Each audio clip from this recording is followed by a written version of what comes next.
सारिका जी, आप मुझे ये बताएं, अब आप पेरेंट्स को क्या एडवाइस देना चाहेंगे? बच्चों का आप उनको समझो, उनको प्रेशर मत कैसे समझे? उनकी सुनो कि एक्चुअल। अच्छा, एक बात बता, मैं आपको एक क्वेश्चन देती हूँ, आप मुझे उसका एग्जाम्पल की तरह से। एक बच्चा अच्छा बार बार बार बार जिद करता है और आपसे बात ही इसीलिए करता है कि उसको कुछ चाहिए, कभी चॉकलेट, कभी टॉफ़ी, कभी कुछ, वो आपके पास ही इसीलिए बैठता है। और आजकल ना, एक्चुअली मैं आपको पहले कुछ बोलूँ उससे पहले मैं बोलना चाहती हूँ, मैंने पेरेंट्स देखे हैं, you do this, we will give you this, you give this, I will do that. मतलब बच्चों की आदत तो हमने ही खराब कर दिया, मुझे लगता है। बेचारे बच्चे करे तो करे, कहाँ जाए तो जाएगा, राइट? करेक्ट। मगर फिर भी मैंने देखा कुछ बहुत अच्छे पेरेंट्स हैं, बच्चे भी बहुत अच्छे हैं, बट बच्चों को ये आदत कहाँ से आई और ऐसे बच्चों को कैसे हैंडल कर सकते हैं? अगर आप कुछ गाइडेंस दे सकें इस बारे में तो प्लीज़ बताएं। ज़रूर। क्या होता है शुरू में ना, बेसिकली इसमें पेरेंट्स की गलती ज़्यादा होती है अकॉर्डिंग टू मी। अपना थोड़ा सा समय बचाने के लिए या फिर ओके बच्चों को बिजी करने के लिए, ठीक है तुम जाओ। सबसे पहले तो फ़ोन और टैब का फोबिया बहुत ज़्यादा हो गया है कि बच्चों को कि ठीक है हम थोड़े से रेस्ट के चक्कर में जाओ तुम फ़ोन देख लो। वो 2-3 मिनट करके ना फिर आर्ट्स हो जाते हैं और फिर उन्हीं चीज़ों पे हम बच्चों को डांटते हैं, तुम पूरे दिन स्क्रीन पे क्या कर रहे हो, पूरे दिन गेम खेल रहे हो, पूरे दिन फ़ोन चला रहे हो। पहले तो हमने ही उनको 2-3 मिनट से स्टार्ट करा, अब हम ही उन्हीं को डांट रहे हैं। तो we are not giving the all things to the kids ना कि यू आर रॉन्ग। हमारे पास ना एक हमारा पहले भी एपिसोड हुआ था जिस बारे में मेरी और जो हमारे गेस्ट थे उनकी बात हुई थी। पेरेंट्स यहाँ पे हर जगह में, खैर आजकल नौकरी करना बहुत ज़रूरी है बिकॉज खर्चा बहुत बढ़ चुका है। इसमें पेरेंट्स को क्या चाहिए कि बच्चों को थोड़ा टाइम दें ऑफिस से आने के बाद, और बच्चों को क्या चाहिए कि जो कर रहे हैं वो इन्हीं के लिए कर रहे हैं, तो थोड़ा समझने की भी ज़रूरत है।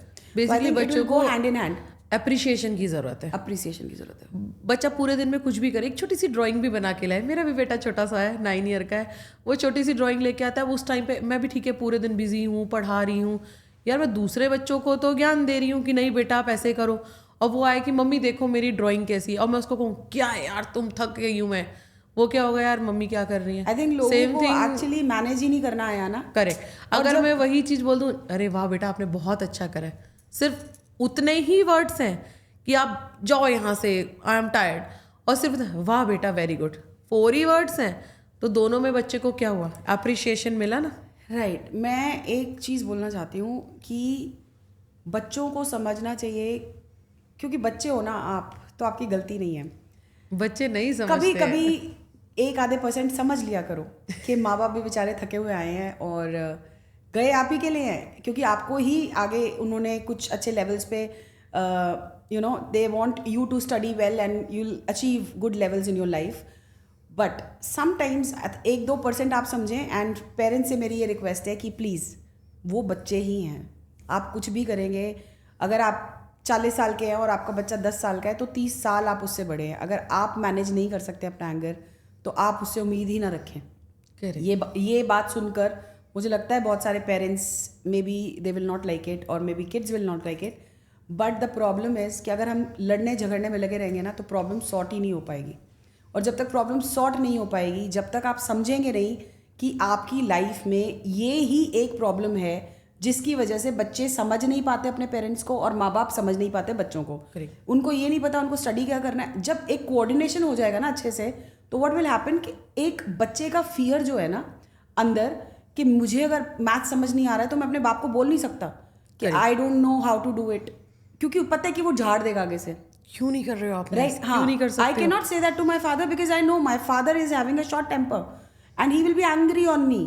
So that is it. But when the coordination of talking to each other is very nice and in a well mannered, where you are understanding your kid and you are understanding your children, I think that problem will sort out from there. Right? Correct. Because एक बार अगर confident टूट गया ना तो नहीं, confidence तो जरूरी है और मोरल सपोर्ट उससे भी ज्यादा जरूरी है. Right. कोई बात नहीं बेटा, तुझे मैथ्स नहीं आती है मत कर, तुझे कॉमर्स नहीं आती कोई बात नहीं, दूसरा सब्जेक्ट चूज कर ले, अभी तो बहुत सारे ऑप्शन है. राइट. बट आप जो चूज करो, हम आपके साथ हैं. पेरेंट्स को ये कहने के बजाय आपको यही करना है, आप उन पर मर्जी मत थोपो. एक बार आप उनकी देखो तो सही ना कि वो क्या चाहते हैं, क्या पता वो उस फील्ड में बहुत अच्छा कर लें.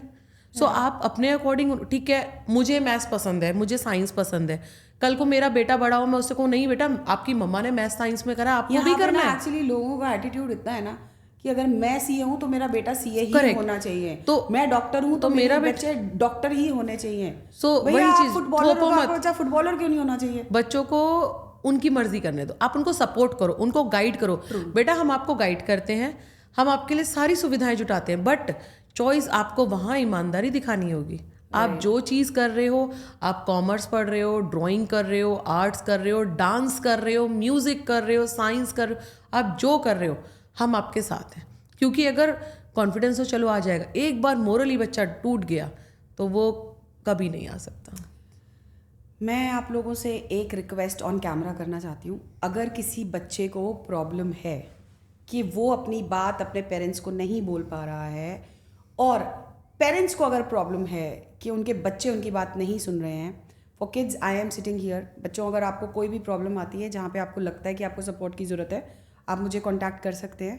एंड रही बात पेरेंट्स की, पेरेंट्स को हमारी सारिका मैम बहुत अच्छे से गाइड कर सकती हैं, वो बता सकती हैं कि प्रॉब्लम्स क्या हैं, बिकॉज आप इसी पेरेंट्स हो, बच्चे हों, उनको I am taking the guarantee.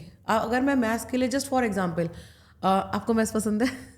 मुझे मैथ्स बिल्कुल पसंद नहीं है। अगर आपको मैथ्स पसंद नहीं है और मैं आपको मैथ्स को फन बना दूं, ठीक है, देखो आज की तारीख में बच्चों को बच्चे हो से हम भी हैं, सबको आउटिंग बहुत पसंद है। हर इंसान चाहता है यार वीकेंड आए और हम घूमें फिरें पार्टी करें। मैथ्स को भी तो आप फन बना सकते हो, साइंस को भी तो आप फन बना सकते हो। अगर मैं आपको अभी ही बोलूं कि साधना जी आप मुझे सिर्फ 2 मिनट दो, मैं मैथ्स से आपको प्यार करा दूंगी, नेक्स्ट डे क्या पता आप कहोगे मैम मेरे को भी साइंस मैथ्स पढ़नी है। आपको मैं एक बात बताऊं, बहुत छोटी सी बात है, मेरा मैथ्स में कभी दिमाग चला नहीं। मैं अपनी पर्सनल एग्जांपल बता रही हूँ, रियलिटी। मेरी जब डॉटर छोटी थी ना, 3 साल की, तो तब से लेके आज तक मैं बाई चांस मुझे अगर एक ये कप पसंद आया तो मैं इसका प्राइस नहीं पूछती हूँ, दे दिया। मगर मैंने अगर अपनी बेटी को 10 रुपये भी दिए ना, उसमें से 25 फिल्स का हिसाब जो है ना, वो बच्ची मुझे ऐसे ला के देती है कि मम्मा I spend this year and year. And एक बार उसने मुझे वैल्यू समझाई पैसे की कि मम्मा ये स्लीपर आपको मार्केट में 20 दिरम्स में मिलता है, आप इसको 78 दिरम्स में या 50 दिरम्स में क्यों? तभी तो बोलते हैं साधना जी कि अगर ऐसा नहीं है कि बड़े ही सही बोलते हैं, आपको बच्चों की भी सुननी चाहिए, क्योंकि बुद्धि भगवान ने देखो सबको बराबर दी है। और मेरे को हैरान पता है क्या होता है कि जब वो मैथ्स क्लास में करती है ना, उसको समझ नहीं आता प्लस माइनस। अब तो खैर बड़ी हो गई, अब तो अच्छे से कर लेती है। मगर उस टाइम की बात जब मैं आपको बता रही हूँ, मगर अगर वही 10 दिरहम या 20 दिरहम या 50 रुपीज़ का भी नोट उसको मैंने दिया है और उसकी अगर कैलकुलेशन करके लाना है ना, तो उसमें 25 फिल्स का भी हिसाब मुझे देती है। कैसे? तो वही चीज़ ना, अब हम एज अगर आप क्या पता वही थ्योरी बच्चे के पास है, एक बार आप उसको सुनो तो सही। हाँ, क्योंकि ज़रूरी नहीं है कि हमसे जो बड़े हैं हमें वही गाइड करते हैं, हमें बच्चे भी बहुत कुछ सिखाते हैं। बहुत कुछ सिखाते हैं। अगर आपने बोला आपको मैथ्स पसंद नहीं है, मुझे कंप्यूटर पसंद नहीं है, आज की तारीख में मैं सीरियसली बोलूँ ना, जो बच्चे आते हैं अगर वो मुझसे बोले आई एम डन बेटा, ठीक है मैं अपने काम लायक आई एम ओके कि आपको छोटी छोटी चीज़ें कि क्वेश्चन पेपर सेंड कर देना, अगर मुझसे कुछ बोले तो, और मुझे कोई शर्म नहीं है, मुझे नहीं आता, तो मैं उसमें अगर मैं कंपेयर करूँ, नहीं यार अब मुझे कोई, मेरी मम्मा आज बोले कि तुम्हें तो कंप्यूटर आता ही नहीं है, मम्मा ठीक है नहीं आता कोई बात नहीं, आप मेरे से मैथ साइंस पूछो ना, I am best in my field. Perfect नहीं हो सकता ना, आई एम बेस्ट, वही चीज़ आप जिस फील्ड में जाओ उसमें आप बेस्ट करो। मीन्स अगर आप मैथ्स में अच्छे हो तो ज़रूरी नहीं है ना कि आप कुकिंग में भी अच्छे होगे। करेक्ट। अगर आप कुकिंग में अच्छे हो, ज़रूरी नहीं है ना कि आप डॉक्टर भी अच्छे बन सकते नहीं सी अगर मैं और अगर आप सारा कुछ ही अच्छा कर सकते हो तो वो वेल एंड गुड है। नहीं, अगर आप देखो अभी ठीक है, अगर आप मुझसे बोलो आप मेरी होस्ट की चेयर पे आ जाओ, सॉरी आई कांट डू, मैं नहीं कर सकती। Nothing is impossible by the way, but लेकिन मैं नहीं कर सकती, मुझे उसके लिए आपकी guidance, I can do but with your guidance. Same with the science और maths, with the all subjects, बच्चों को सिर्फ और सिर्फ गाइडेंस चाहिए, वो कर सकते हैं, क्यों नहीं कर सकते? हमें भी तो किसी ने सिखाया, before you give up on your kids please listen to them, respect their thoughts and सब कुछ सब कर सकते हैं। हर इंसान, लोग चांद पे पहुंच गए, किसी ने तो मैथ्स की शुरुआत की होगी ना। अब मैं उनको बोलूं कि नहीं बेटा डिफरेंशिएशन इंटीग्रेशन करना है, आपको उसका मतलब ही नहीं पता, तो बच्चा तो रट्टाफिकेशन से, अगेन रट्टाफिकेशन से कुछ नहीं होता। राइट। रट के आप एक बुक के क्वेश्चन को रट सकते हो। एक आपने वो देखी होगी मूवी रट्टाफिकेशन, आपको याद है? मैं वो मूवी के डायलॉग्स नहीं बोलूंगी यहाँ पे, बट 3 इडियट एक मूवी है, करेक्ट, याद है? उसमें वो जो पूरा स्क्रिप्ट लिखता है, तो वो स्क्रिप्ट के अंदर क्या क्या क्या क्या चेंजेस एग्जैक्टली, आपको चतुर नहीं बनना है, आपको हीरो बनना है, और उसके लिए रट्टाफिकेशन से क्या होता है, देखो आप, मैं स्पेसिफिकली 10th और 12th ही क्यों चूज करती हूँ, दोनों ही चीज ऐसी हैं जो आपके लाइफ के टर्निंग पॉइंट है, बेसिस है, बेसिस भी है, टर्निंग पॉइंट है। टर्निंग पॉइंट्स है। 10th में अगर आपने गलत सब्जेक्ट चूज कर लिया, हो सकता है देखो आपको मैथ्स बहुत अच्छा लगता हो, लेकिन जैसे मैंने चूज किया कि वहां पर वो सुविधा ना हो, अच्छा टीचर ना हो, या मैं टीचर कोई बुरा नहीं होता, सेम बच्चे की और टीचर की बॉन्डिंग की बात होती है, क्या पता आपकी बॉन्डिंग। फिर वहीं आता है कि बच्चा बोलने से पहले डरता है, यार मैं इसे बोलूंगा कहीं मुझे डांट ना दे। ऐसा नहीं है कि पेरेंट्स के साथ ही होता है, आउटसाइड भी होता है। कुछ बच्चे होते हैं ना रिजर्व नेचर में रहते हैं, कुछ होते ठीक है बोल्ड है बोल दिया, लेकिन बच्चे को बोलना नहीं पड़ा। आप जब तक उसकी नहीं सुनोगे वो आपके साथ कंफर्टेबल ही नहीं होगा, जब तक कंफर्टेबल नहीं होगा वो आपको अपनी बात बताएगा ही नहीं। जब तक आप उसकी बात नहीं सुनोगे उसके डाउट कैसे क्लियर करोगे, डाउट क्लियर नहीं करोगे तो उसका इंटरेस्ट कैसे आएगा, और जब तक इंटरेस्ट ही नहीं आएगा तो स्केयरनेस तो रहनी ही रहनी है। मीन्स हमारी पूरी कॉन्वर्जेशन का मुद्दा यही है कि पेरेंट्स को बच्चों को सुनना चाहिए और बच्चों को पेरेंट्स को सुनना चाहिए। अगर आप चाहते हैं कि आपका बच्चा लाइफ में कुछ अच्छा करे तो आप उसको सुनना शुरू कर दें, और अगर आप चाहते हैं कि आपके पेरेंट्स आपको सुने तो एटलीस्ट उनसे बात करना शुरू करें, बातें दिल में ना रखा करें। ठीक है 2-3 थप्पड़ लगा सकते हैं, वो पेरेंट्स हैं जो कि लगाने नहीं चाहिए, but I know I have seen these kind of parents कि जो बच्चे को जब देखो चमका दिया। That is not true. आप बच्चे को बार बार मारोगे, आप उसको ढीठ बना दोगे और अपने आप से इतना डर करा दोगे कि लाइफ में अगर कभी उसके साथ कुछ गलत भी होता है ना तो वो आपके पास कभी नहीं आएगा। और जब आपके पास नहीं आएगा वो एक ऐसी रोड पे खड़ा रहेगा जहाँ पे बहुत बेधड़क ट्रैफिक आ रहा है और उसको उस वक्त कौन बचाएगा, ये आपको आज सोचना पड़ेगा। नहीं तो आई डोंट नो आगे। It's just not for math science, daily life के लिए भी है, it's for daily life, daily life के लिए भी है। अगर आप देखो जब तक आप अपना डर नहीं बताओगे मुझे, मैं उसको सोल्यूशन नहीं दे। बच्चे, मेरा काम सिर्फ पढ़ाना नहीं है, मेरा काम उनको सही। गुरु को क्यों बोला जाता है माँ बाप से बड़ा, गुरु को क्यों ऊपर रखा जाता है? क्या होता है ना, माँ बाप हैं, आप अपने बच्चों को मारो पीटो कुछ भी करो अपने घर में, लेकिन अगर बाहर आपका बच्चे को कोई तू भी बोलेगा ना, आप उसको नहीं छोड़ोगे, क्योंकि उस जगह आके भले ही आपके बच्चे की गलती हो आप उससे लड़ जाओगे। गुरु का क्या काम होता है, वो उसको सही और गलत दोनों बताता है। तो मेरा काम सिर्फ पढ़ाना नहीं है, मेरा काम उनको सही और गलत दोनों दिशा दिखाना है कि बेटा देखो। और वही चीज़ की कोई भी चीज़ कम नहीं है, कोई भी चीज़ ज़्यादा नहीं है, बट ये है कि आपको डिफरेंस पता होना बहुत ज़रूरी है। और रही बात पढ़ाई का इंटरेस्ट जगने के लिए, जब आप उसको देखोगे कि आपकी चारों तरफ वो चीज़ें हो रही हैं। आजकल की पढ़ाई का मोड क्या है ना, ये बहुत ज़्यादा हो गया है कि ओके AI कर लिया, चैट GPT कर लिया, बहुत ज़्यादा हो गया बच्चों का। बट ये चैट GPT और AI के अंदर भी प्रॉम्प्ट के लिए भी स्टडी करना पड़ेगा ना। नहीं, AI चैट GPT ओके है, पर एग्जाम में आपके साथ चैट GPT तो नहीं जाएगा। मेरा कहने का मुद्दा ये है कि AI और चैट GPT भी आपकी तब हेल्प करता है जब आपने प्रॉम्प्ट उसके हिसाब से डाला हो। करेक्ट। और फिर दूसरी बात ये और प्रॉम्प्ट हिसाब से डालने का मतलब you know about that subject. तो AI चैट GPT के तो टूल्स बदलते रहते हैं ना। राइट। आप स्मार्ट हो तो आपका मतलब गुरु भी तो स्मार्ट है ना, और आप ही ऐप के ऊपर जा रहे हो वापस। आप स्मार्ट हो पर आपका गुरु भी तो, वो आपका गुरु है, आपका टीचर है, उसे नहीं पता कि आपने चैट GPT से और AI से आंसर रखा। और ठीक है, आप चीटिंग एक बार कर लोगे, 2 बार कर लोगे, लाइफ स्केल में क्या होगा, आप अटक जाओगे। जब तक आपको, ठीक है, आपको कॉन्सेप्ट पता है कि 2 का टेबल मुझे कैसे लिखना है फॉर एग्जाम्पल, तो आप 2 का छोड़ो आप 25 का भी लिख लोगे क्योंकि आपको कॉन्सेप्ट पता है। और अगर आपने 2 का टेबल रट लिया उसके बाद तो फिर भैया चैट GPT कर लेते हैं ना, नील बटा सन्नाटा, AI कर लेते हैं ना। AI के टूल्स अपग्रेड होते रहेंगे, लेकिन बेसिक एक्चुअली मुझे समझ में नहीं आया। होमवर्क तो कर लोगे AI से, क्लास में टेस्ट, एग्जाम में आप क्या करोगे? एग्जाम में क्या करोगे? एग्जाम में क्या करोगे? तो AI को चलाने के लिए भी तो टीचर्स की हेल्प चाहिए। AI मत बनो।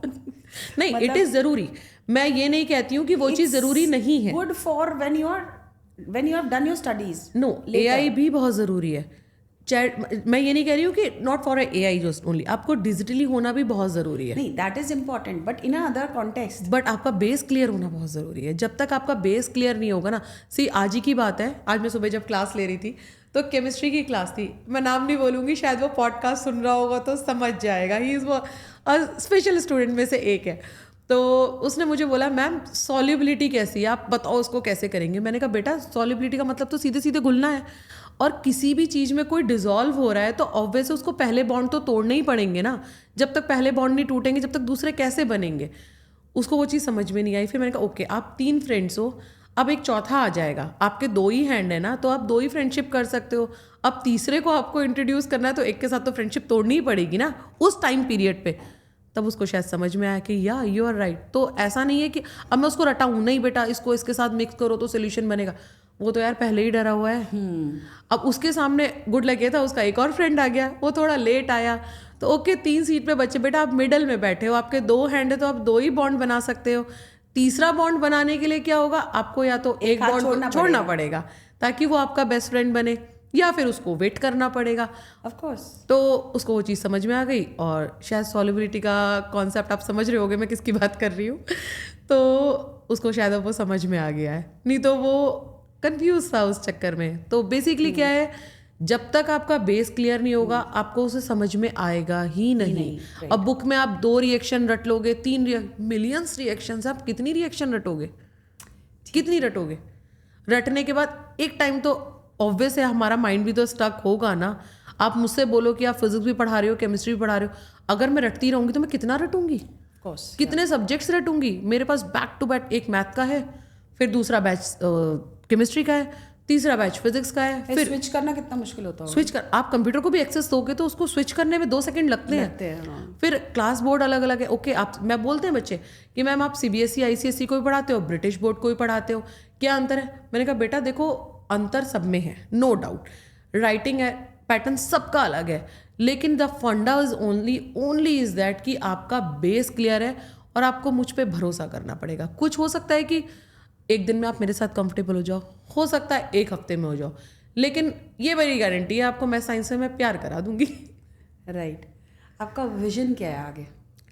विजन दुबई में जो हमारे बच्चे हैं इनके लिए आप क्या करना चाहती हैं? मैं तो ये चाहती हूँ, विजन इज दैट मेरे पापा का ड्रीम पूरा करना। पापा इस दुनिया में अभी नहीं रहे, लेकिन पापा का सपना था स्कूल खोलना। तो विजन तो बस यही है, लेकिन स्कूल एक ऐसा जहाँ पर सिर्फ नॉट अर्निंग, ऑब्वियसली पैसा चाहिए, नहीं तो वो सुविधाएं मैं ऑब्वियसली वहाँ पर मैं A1 क्वालिटी की सुविधाएं देना चाहती हूँ, लेकिन साथ ही साथ उसके लिए मैं जो बच्चा उसमें आए ना कुछ तो बन के निकले। वो लाइफ टाइम वो मुझे सिर्फ ठीक है रेस्पेक्ट वो मेरे सामने करेगा, लेकिन मेरी उसकी लाइफ में वो जगह बने ना, वो लाइफ में जहाँ भी पहुँचे। यार वो तो टीचर था। अपना विजन और मिशन दोनों बता दिया। पहले तो मिशन ये था कि ठीक है जो बच्चा मेरे पास आया है उसको मेरे को सिर्फ गाइड ही नहीं करना, उनके साथ में अपने सपने जीती हूँ कि ये मेरा सपना पूरा हो रहा है, और एवरीथिंग जस्ट फॉर कि मैम मैं मार्क्स लेके आया हूँ, तो वो सिर्फ वो मेरे मार्क्स नहीं होते, वो मेरे सपने को पूरा करने का एक स्टेयर में अप हो जाती हूँ कि यार कुछ तो हुआ है। सो बस यही विजन है कि एक स्कूल खोलना। और पहले मुझे बहुत डर लगता था कि यार मैं कैसे करूँगी, it's not a easy task.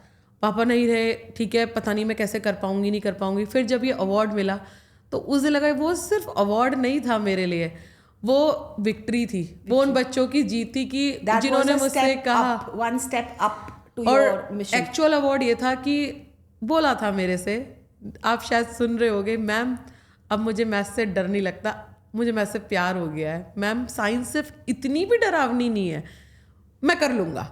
और आफ्टर सम टाइम उन बच्चों ने टॉप भी किया। सो गाइज मैं आपको बता देना चाहती हूँ, she is a license teacher from more and she is approved and she has a license from Dubai. तो अगर आपको अपने बच्चों के लिए ट्यूशन क्लासेस चाहिए ऑनलाइन या फिजिकल क्लासेस, आप इनको डायरेक्टली इनके पेज पे कांटेक्ट कर सकते हैं। बाकी इंस्टाग्राम पे द एटीट्यूड ऑफ ग्रैटिट्यूड के पेज पर मैं इनकी डिटेल्स डाल दूँगी। फिर भी अगर आपको इनकी डिटेल्स ना मिले तो आप मुझे पर्सनली मैसेज भी कर सकते हैं। I will give you the direct contact details of her. And please बच्चों की तरफ थोड़ा सा ध्यान तो आप देते ही होंगे, क्योंकि आपके बच्चे हैं, आपने पैदा किए हैं इस दुनिया में, आप उनको लेके आए हैं, अच्छा ही चाहते होंगे, मगर अपने बच्चों के साथ अपना बॉन्ड प्लीज़ स्ट्रॉन्ग करें, बिकॉज अगर वो किसी और के हाथ में लग जाएंगे ना तो फिर उनको कोई संभाल नहीं पाएगा। So before they go on the wrong path of their life, please hold your children. And बच्चे अब आप सुनो, आप सब हम सबको बहुत प्यारे हो, मगर आप अगर अपनी बात अपने पेरेंट्स से नहीं कर सकते तो घर में आपके जो बड़े हैं उनके क्लोजली बात करें। आपके मम्मी पापा आपकी बात बहुत अच्छे से सुनेंगे, आप समझाने की कोशिश तो करें, ठीक है। और अगर फिर भी कोई ना सुने तो I am there always for helping my kids. I have a special place for kids. मुझे बहुत पसंद हैं बच्चे, और मेरी लाइफ में बच्चों का रोल मतलब you can not imagine. I love kids like anything. तो मेरे पापा बोलते होते थे बचपन में एक बात कि बच्चे और माएँ सबकी सांझियाँ होती हैं, पंजाबी में एक ये है। सो आप मुझे कभी भी कांटेक्ट कर सकते हैं अगर आपको हेल्प की ज़रूरत है। I am there, I will talk to your parents if you can't. We have miss Sarika, she is a good teacher. अगर आपको लगता है कि आपको इनसे स्टडी करना है और इनकी हेल्प की ज़रूरत है, she is there to guide you. या any time Anytime. I will be here. And she said और मेरे anytime. साथ अगर मेरे पास कोई बच्चा आया है और मैं उसकी किसी भी तरीके से हेल्प कर पाई, that's honour for me. Okay. And एक और बात, जो पेरेंट्स चाहते हैं कि उनके बच्चे अच्छा पढ़े और किसी कारण से वो फीस नहीं दे पा रहे और या फिर कुछ कम या ज़्यादा, मैं अब कैसे बोलूँ मुझे नहीं समझ में आ रहा, बट आप समझ रहे हैं कि अगर if you need any help, please contact me. We are here to help you. And yes, please don't feel bad because everybody in life has come for a purpose and maybe this is our purpose. And आपका नाम we will not disclose or you will not listen anywhere or we will not publicize as others, क्योंकि कहते हैं कि जब हम किसी की मेहनत किसी के लिए कुछ अच्छा करते हैं तो एक हाथ से दूसरे हाथ को भी पता नहीं चलना चाहिए. So be fearless and if you need any help please contact us. Sarika ji, last question मैं आपसे पूछना चाहूँगी कि मुझे फाइनल मैसेज ये बताएं कि advice for non science students. Advice सिर्फ यही है, आप चाहे साइंस के हो या फिर नॉन साइंस स्टूडेंट्स हो, मेन तो यही है कि बेटा कॉन्फिडेंस बहुत ज़रूरी है. रटना नहीं है, किसी भी चीज़ को नहीं रटो, आप समझो. जब आप उसको समझोगे आपका बेस क्लियर होगा, आपको उसमें इंटरेस्ट होगा और ऑब्वियसली आप 100% क्रैक करोगे. समझ के करो, अच्छे से करो और डेडिकेशन तो बहुत ज़रूरी है भाई. टाइम तो देना ही पड़ेगा. टाइम तो देना ही पड़ेगा. पेरेंट्स के लिए एक लास्ट मैसेज आप इस कैमरा में देख के बताएं. पेरेंट्स, आप बच्चों को सुनो, समझो. वैसे तो आजकल के पेरेंट्स भी बहुत ऐसा है नहीं है कि प्रेशर देते हैं, बट फिर भी उनका इंटरेस्ट किस साइड में है, आप उनका इंटरेस्ट एक बार सुनो कि उनको मैथ्स जाना है, साइंस जाना है, कॉमर्स जाना है, ड्राइंग जाना है, डांस जाना है, किसी भी जगह जाना है. उनको अप्रिशिएट करो, उनका कॉन्फिडेंस बिल्डअप करो, उनको डीमोटिवेट मत करो. और आप हमारे बच्चों से क्या कहना चाहती हैं? I am always here for your helping. अगर मेरी वजह से आपको कोई भी हेल्प हो, आपके सक्सेस में अगर मैं आपकी मदद कर पाऊँ तो शायद मैं अपना सपना पूरा कर पाऊँ आपके साथ. तो it's very good honour for me कि मैं आप सबकी हेल्प कर सकूँ. That's very nice. So kids, you have got a message. We are here to help you. If you need anything from us, means related to study or maybe just to talk or any kind of support you need, please contact us. We are here to support you. Miss Sarika is also here to guide you through for your journey. And please, if you need any kind of help from her, you can directly message or contact us. And this is me, Sadhna, with you, and this is my channel, The Attitude of Gratitude. Love you all.